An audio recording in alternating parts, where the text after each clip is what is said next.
Davos is not just a summit, it's a stage. No leaked memos, no awkward panels, We have entered a new era of harsh geostrategic competition.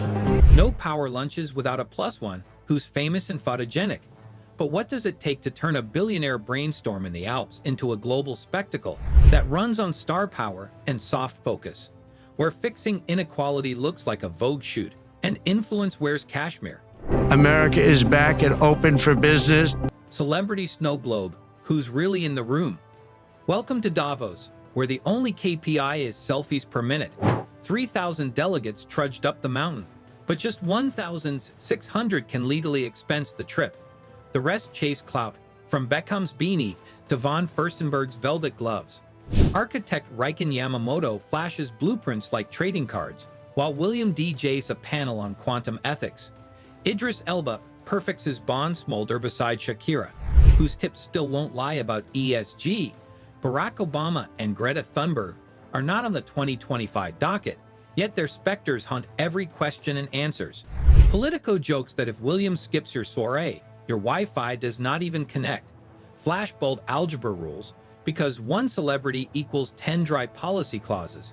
Reuters log more pixels on Beckham's plea for girls' education than on 4 G20 finance ministers combined. World Economic Forum's leaked dashboard shows broadcast hits leaping 32% the instant a paparazzi-proof face grabs the mic. Hedge funders hoard selfies like vintage IPOs while 54 private jets carve contrails you can read from space. Sponsors cheer, carbon accountants groan. And as the snow globe whirls, the billionaires keep writing checks. Just wait until you see what those camos really buy. Selfies as soft power currency. Davos is not a summit, it's Netflix for the elite. Shot in real time and sponsored by soft power. PR teams plot accidental hallway hellos like heist movies, so a CEO can post inspiring convo with Shakira about girls in STEM, which per Edelman's 2024 data hits quadruple the engagement of their dry Q4 slide deck. The math is ruthless. Slap your logo next to a celeb, bask in the glow, and watch stakeholder vibes improve. World Economic Forum knows this game cold. They invented the Crystal Awards in '95 precisely to blend culture with capital, Klaus Schwab once confessed. Bono's 2002 win didn't just warm hearts, it launched the empire, raised $600 for global health, and gave Apple a halo big enough to orbit.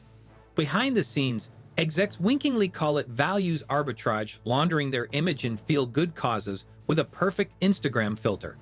Critics aren't buying it, dubbing Davos the Alpine green screen, where you can swap in any global emergency, sprinkle celebrity on top, and cue applause.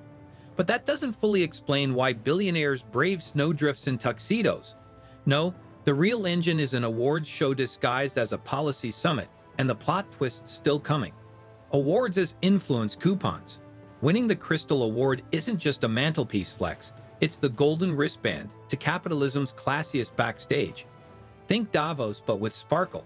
Recipients skip velvet ropes to private soirees where 900 of the world's most powerful CEOs trade billion-dollar whispers over foie gras. At the Belvedere Hotel, so exclusive the World Economic Forum locks down 85% of its rooms, a shiny metal slices your wait time in half for a tete-a-tete with the European Central Bank president. It's not a trophy, it's a keycard. When David Beckham took the stage in 2025, United Nations Children's Fund donations shot up 18% in a single week, while Team Beckham gained intros to 4 sovereign wealth funds, eyeing his NLS dream. Quid pro quo indeed. Even Bono cashed in on the karma, unveiling at Davos in 2006 and walking away with both 40% of partner profits pledged to charity and a 14-point brand halo. The award may be carved in crystal, but its true value is networking-grade plutonium. It's not just who you know, it's who sees you glowing. But of course, every shimmer casts a shadow, and this one reeks of jet fuel and carbon guilt. Ready for the emission numbers, when climate panels smelt like kerosene. Zurich Airport in January looked less like a gateway to climate solutions and more like a red carpet for the carbon elite. 54 private jets landed in just one Monday, marking a 170% leap from the week before, all to attend a summit supposedly about saving the planet. Over the whole 2025 World Economic Forum, 306 private jets swooped in, belching out emissions with the same restraint as a dragon at a BBQ. Just 1 hour in a Gulf Stream emits more CO2 than the average EU citizen does in months. A 2024 peer-reviewed study showed private jet emissions soared 46% since 2019, totaling 17.2 million tons by 2023, the same footprint as 67 million Tanzanians. Meanwhile, one attendee in 2023 flew just 21 kilometers, a trick shorter than your average Swiss train ride to work. The World Economic Forum, sensing the fumes of hypocrisy, handed out free rail passes to delegates, but hardly anyone used them, according to a leaked memo. Because why take a perfectly good train when you can burn $130,000 worth of jet fuel for the optics? The irony is thick enough to bottle climate panels perfumed with kerosene, champagne toasts to sustainability. It's not about walking the walk, it's about strutting down the tarmac. And in the end, all that carbon buys more than just altitude, it buys legitimacy for policies that might not stand up to scrutiny without the star power. How star power deodorizes hard questions. But the internet has figured out the trick, and the backlash is memified, weaponized, and growing. Twitter X sleuths now track luxury jets like paparazzi of policy. Reddit threads dissect World Economic Forum panels like they're decoding an Illuminati screenplay. And TikTok teens remix sound bites of billionaires preaching climate responsibility while arriving in carbon-belching convoys. The irony isn't lost on anyone. The same platforms being eyed for tighter digital identity governance are now hotbeds of anti-globalist satire.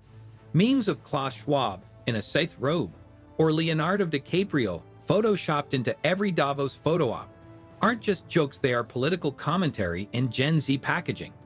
Live streams with 200 viewers get clipped, subtitled, and go viral as what they did not want you to see. There's a digital guerrilla war brewing. Influencers with ring lights versus think tanks with stage lights. Behind the glitz, scrutiny sharpens. Policy laundering once slipped by unnoticed. Now it's TikTok to shreds by kids too young to vote, but savvy enough to spot a PR smokescreen. Welcome to the Davos afterparty, where the DJ drops receipts, not beats.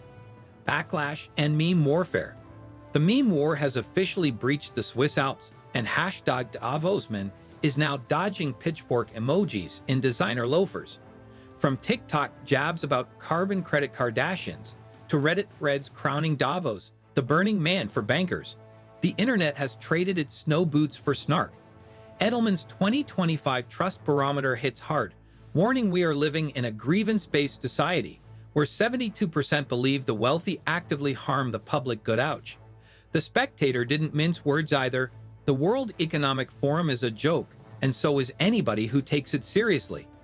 Now, even being photographed in Davos risks as much blowback as being a no-show, with corporate PR teams whispering behind closed Zooms about optics collateral damage. Reuters nailed it, dubbing this year's gathering the most exclusive inauguration watch party, as big names ghosted the Alps for Washington's buzzier glow. And in a twist of poetic chaos, Klaus Schwab is under investigation for fund misuse, giving Greta Thunberg's fire and fury warnings a retrospective mic drop. The meme machine did not miss a beat.